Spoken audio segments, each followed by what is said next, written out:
သမားအားလုံးပဲမင်္ဂလာပါရှင်အလိမ္မာစာမရှိဆိုတဲ့အတိုင်းပဲလူသားတွေအတွက်စစ်မှန်တဲ့မိတ်ဆွေမွေးနေ့ဖြစ်တဲ့စာအုပ်စာပေတွေအကြောင်းကိုသူတို့နှစ်သက်သောစာအုပ်များအစီအစဉ်ကနေတင်ဆက်ပေးသွားတော့မှာပါရှင်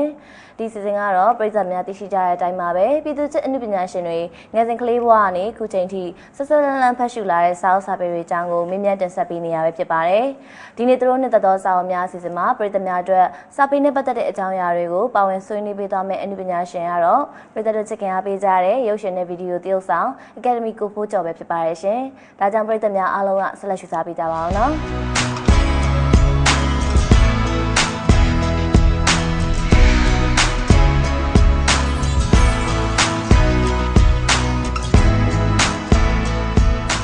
အကိုမင်္ဂလာပါရှင်။ဟုတ်မင်္ဂလာပါ။ဟုတ်ကဲ့ပါအကိုပရိသတ်တွေအားလုံးပါပေါ့နော်အကိုကိုတော့ဒီမျှော်လင့်သများစွာ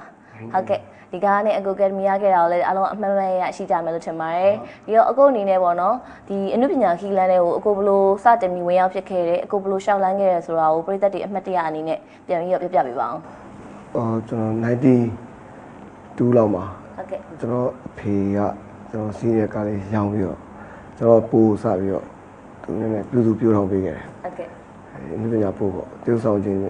နဲ့ပို့စပြီးတော့အဲ့မှာကျွန်တော်စပြီးလုပ်ခွင့်ရခဲ့တယ်ပေါ့ဒါပေမဲ့ကျွန်တော်အကြောင်းနဲ့ဇလန်အပိတ်ခံလူပိတ်ခံအဲ့ကမှကျွန်တော်ပြန်ပြီးတော့ပုံမှန် live လောကတွေပြန်ရောက်သွားတယ်လူငယ်တယောက်ရဲ့ပုံစံအတိုင်းပဲကျွန်တော်ဖြတ်သန်းခဲ့တယ်ဘဝကိုဆိုးရကဆိုးကဲကကဲတောင်းရတဲ့ခါတောင်းကြပေါ့နာမရောက်တဲ့ခါရောက်လိမ္မာတဲ့ခါလိမ္မာပေါ့အဲ့လိုဖြတ်သန်းနေကျွန်တော်2000ခုနှစ်ဇန်နဝါရီလ1ရက်နေ့မှာကျွန်တော်ဒီလောကကိုဒုတိယအချိန်ပြန်စပြီးတော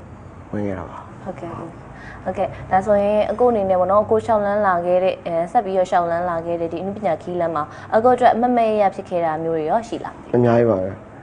မမေ့ရတော့အများကြီးပဲလူဟာမျိုးပြောမှတော့မသိဘူးဟုတ်ကဲ့ပါဒါဆိုရင်အကိုအကယ်ဒမီရခဲ့ဇာကားလေးကြောင်းရောဒီပရိသတ်တွေကိုအမှတ်တရအနေနဲ့နည်းနည်းလောက်ပြောပြပါအောင်အကယ်ဒမီရခဲ့တဲ့အကြောင်းကျွန်တော်ဘာပြောရမလဲကျွန်တော်အကယ်ဒမီရတဲ့အကယ်ဒမီဆိုတဲ့ဂုဏ်ပုဂ္ဂိုလ်ကျွန်တော်ယုံကြည်ပါတယ်ပြည်သက်ကပေးတာလို့ပဲကျွန်တော်ယုံကြည်ပါတယ်ဟုတ်ကဲ့ပါဒါပြည်သက်ကပေးရမြတ်တာပြည်သက်ကပေးရစုလို့ပဲအကိုခံထားတာပေါ့နော်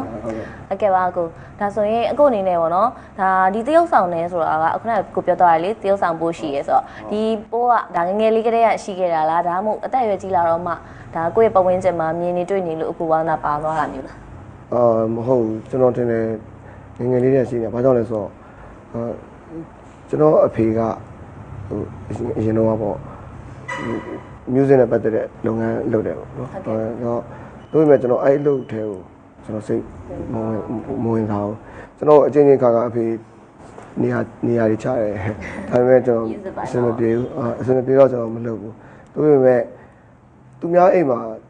တမတ်ပေးပြီးတော့ကြည့်ရတဲ့ television ပေါ်ကစားအချင်းအစာကြီးကျွန်တော်အယူမှုကြည့်တာ။အဲ့လောက်ထိကိုဒီရ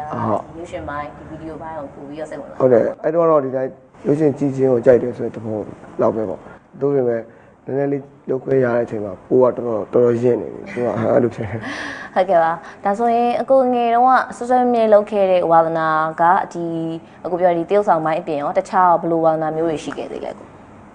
ကျွန်တော်လှရှားရှားနေရတာလူတွေအများကြီးနဲ့လုပ်ရတယ်ကျွန်တော်ကြိုက်တယ်နောက်ပြီးတော့အဲ့လို online ကျင်းလိုက်တဲ့writer လောက်ရတဲ့သဘောအားမျိုးပေါ့အဲ့လိုမျိုးတွေကျွန်တော်သဘောကျတယ်နောက်တိတ်ငြိမ်နေရမျိုးကျွန်တော်မကြိုက်ဘူးကြိုက်ဘူးပေါ့နော်အဲ့ဒါဆိုရင်အကိုအားလက်တဲ့ချိန်ကြတော့အကိုဘာလုပ်လို့ရှိလဲအများဆုံးတော့ရုပ်ရှင်ကြည့်တာပေါ့အဲ့ဒါဒီစာဖတ်ခြင်းကိစ္စမှာကျတော့ကျွန်တော်ဘဝမှာအခုဒီကဏ္ဍမှာကျွန်တော်ဒီလိုမျိုးလေးပြောရတာကျွန်တော်သဘောကျတယ်ဘာကြောင့်လဲဆိုတော့နောက်လူငယ်တွေကိုကျွန်တော်လူမျိုးမဖြစ်စေချင်တာကျွန်တော်ပြချင်တာဟုတ်ကဲ့ကျွန်တော် live ပါကျွန်တော်အသက်ရဲ့တဝက်လောက်အချိန်ကာလအထိကျွန်တော်စာတော်တော်များများမဖတ်ခဲ့ဘူး။ကတော့စာအုပ်ဖတ်တယ်ကိုသိချင်တဲ့အကြောင်းအရာလေးမျက်စိရှိတွေ့သူများအိမ်သွားလဲ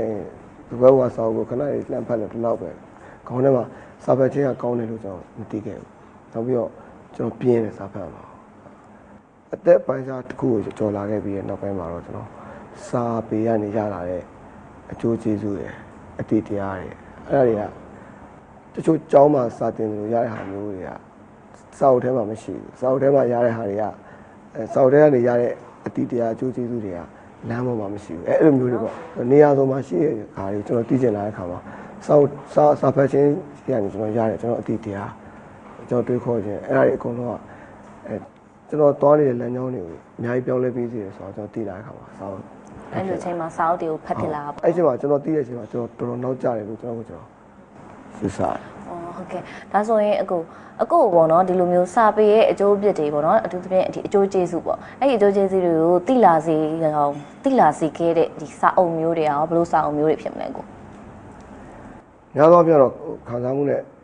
ပတ်သက်တဲ့ရတာပိုင်းရတာပိုင်းအဲ့လိုပဲပြောမှာပေါ့မတိပြကျွန်တော် live ပါကျွန်တော်အချိန်တော်တော်များများနဲ့အကြောင်းအရာတော်များများကျွန်တော်တို့ရုပ်ရှင်ဆန်ဆန်ပြောရင် tragedy ဆန်တယ်နည်းနည်းထိခိုက်ရများတယ်အဲ့ကောင်အဲ့ထိခိုက်ခြင်းနေနဲ့အဲ့ဒါတွေကိုပြေရော့သွားတယ်လို့အဲ့လိုမျိုး ratio ကိုအဲ့လိုမျိုးတွေမှာအဲ့လိုခံစားမှုမျိုးဖြစ်တဲ့စာတွေကိုကျွန်တော်သတိထားပြီးဖတ်မိရနေပြီးတော့အဲ့လိုပေါ့ဒါဆိုရင်အကိုအနေနဲ့တစ်ခါလေးကြာရင်တော့ဒါပုထုဇဉ်လူသားတယောက်ဖြစ်တဲ့အတွက်ကိုဒါစိတ်သက်အတက်ကြအနေမျက်နှာရှိမှာပဲအဲ့လိုမျိုးစိတ်သက်ကြနေတဲ့အချိန်မျိုးတွေမှာဆိုရင်ဒါကိုခွန်အားပေးနိုင်တဲ့စိတ်သက်ခွန်အားဖြစ်တဲ့စာပေမျိုးတွေကိုအကိုဆိုလိုတာပေါ့နော်ဟုတ်တယ်ဒါပေမဲ့အဲ့ကျွန်တော်စာပြီးဖတ်ခဲ့တဲ့အချိန်တော့ဆို